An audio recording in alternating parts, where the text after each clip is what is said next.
বাইতুল মুকাদ্দাস মুনাজ্জাম মসজিদ ও মক্তবের পক্ষ থেকে আজ মুর্শিদাবাদ জেলার সালাদ থানার লেদুরিপাড়ায় ইসলামিক জলসার আয়োজন করা হয়।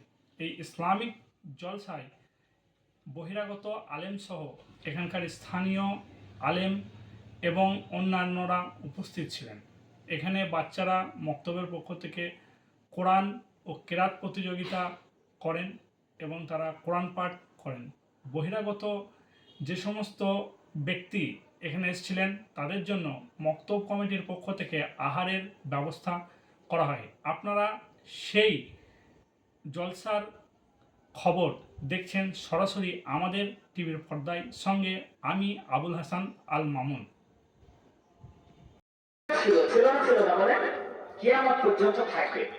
এখন বিষয় হচ্ছে এই তিন শ্রেণীর মধ্যে আমাদেরকে কোন শ্রেণীতে নথিভুক্ত হতে হবে বলে?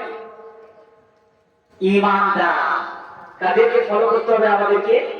ঈমানদারের গুণ নিয়ে যদি আপনি যেতে পারি, যে গুণের কথা পবিত্র কোরআনে জিকির করেছে, সেই গুণ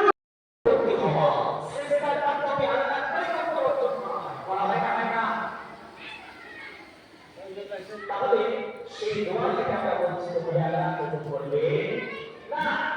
আল্লাহ কাছে চাইতে হবে, আল্লাহ আমাকে ক্ষমা করবে। কেননা সূরার নিচে একটা হাদিস আছে 24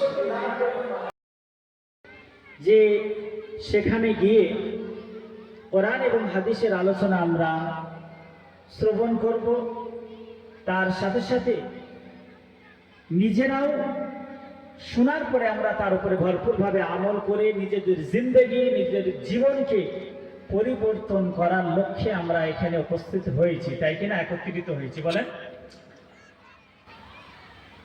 তো আমি যেটা বলছিলাম, আমরা শেষ দোয়া নিয়ে আমরা সকলে যাব। যেহেতু আমার পরে আরেকজন আছেন, তিনি আসবেন এবং তিনার দোয়া নিয়ে আমরা এখান থেকে বিদায় নেব। এই না আমার বক্তব্য শেষ হয়ে গেল, আপনারা চলে যাবেন মাহফিল ফাঁকা করে, খালি করে না। শেষ দোয়া নিয়ে আমরা যাব ইনশাআল্লাহ। বলেন ইনশাআল্লাহ যাব তো শেষ দোয়া নিয়ে। আর যেনারা এখনো বাইরে ঘোরাফেরা করছেন, মজলিস ফাঁকা, স্টেজ ফাঁকা, মজলিস ফাঁকা, যার কারণে বক্তাদের বক্তব্য ফুটে না, যদি শ্রোতা না হয়, যার কারণে আপনারা চলে আসুন। যে যেদিকে আছেন এদিক ওদিকে ঘোরাফেরা না করে চলে আসুন। তাহলে বলছিলাম, এটা দোয়ার মজলিস।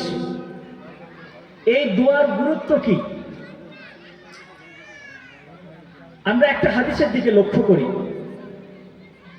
এই হাদিসখানা মুস্তাদরাকে হাকিম, একটি হাদিসের কিতাব আছে, ইমামে হাকিম রচিত এই কিতাবটি। এই কিতাব আল্লাহর নবীর এমন একজন সাহাবা এই হাদিসটা বর্ণনা করেছেন, যিনাকে মুস্তাজাবুদ দাওয়া বলা হয়। কি বলা হয় বলেন? মুস্তাজাবুদ দাওয়া। মুস্তাজাবুদ দাওয়া কাকে বলা হয়, কিভাবে বুঝবেন?